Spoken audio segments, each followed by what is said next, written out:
Hello viewers, welcome to my channel. Hope you like this recipe.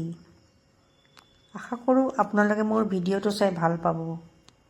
আজি কঁঠালগুটিৰ এখন তৰকাৰী বনাবলৈ লৈছোঁ। কঁঠালগুটিত যথেষ্ট পৰিমাণৰ প্ৰটিন, ভিটামিন, ফাইবাৰ আদি থাকে।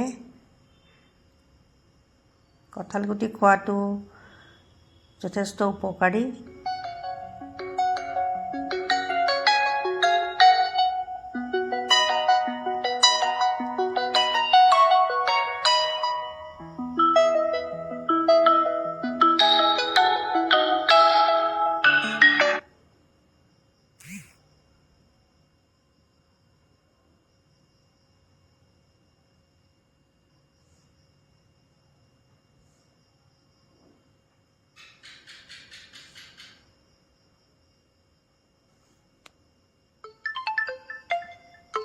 কঁঠালগুটি মোৰ চাফা কৰা হ'ল।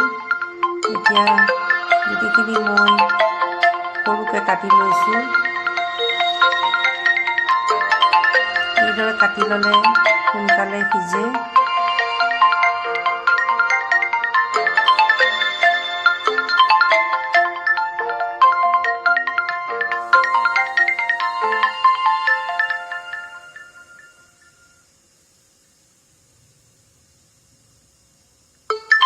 তৰকাৰীত দিবলৈ মই মগু দালি অলপমান লৈছোঁ। মগু দালিখিনি মই কেইবাবাৰো ধুই লৈছোঁ।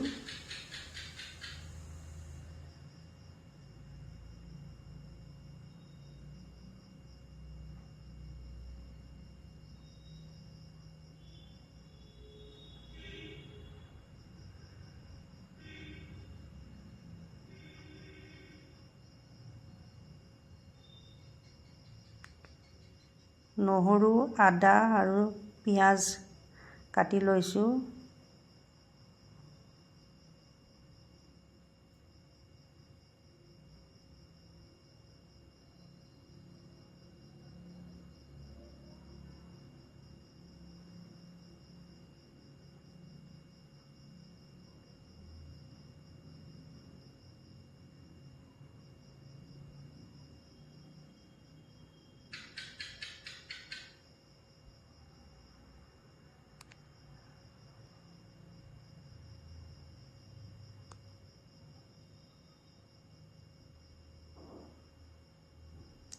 এটা কুকাৰ লৈছোঁ।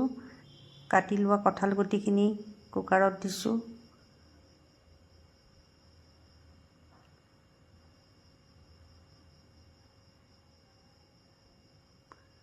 লগতে মগু দালি,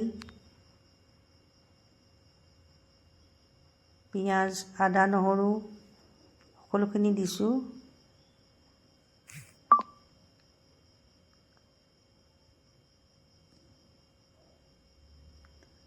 পানীও দিছোঁ। নিমখ আৰু তেল অলপমান দিছোঁ।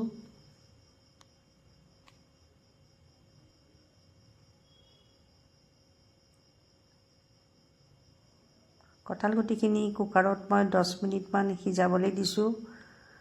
তৰকাৰীৰ কাৰণে মই বিলাহী কাটিছোঁ।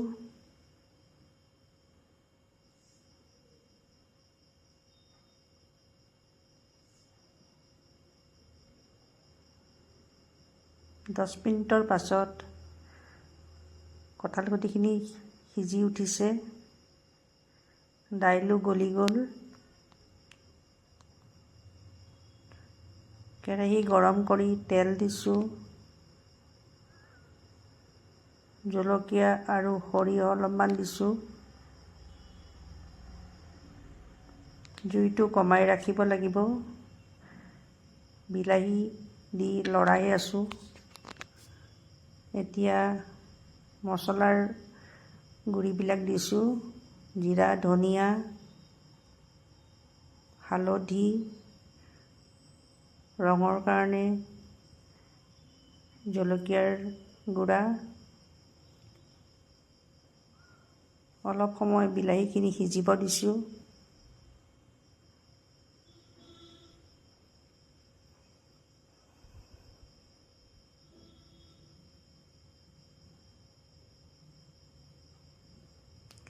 এতিয়া সিজাই লোৱা কঁঠালগুটি আৰু দাইলৰ মিক্সাৰটো দি দিছোঁ।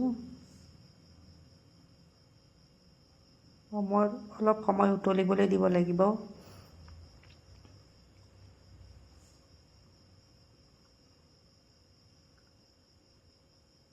এটা নেমু কাটি লৈছোঁ।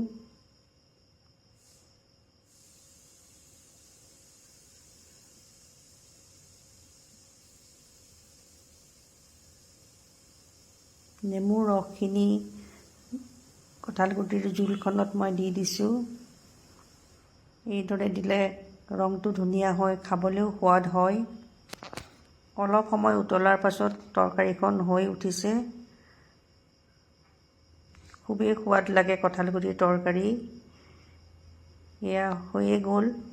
আপোনালোকে যদি মোৰ ভিডিঅ'টো চাই ভাল পায়, লাইক, শ্বেয়াৰ আৰু ছাবস্ক্ৰাইব কৰিব।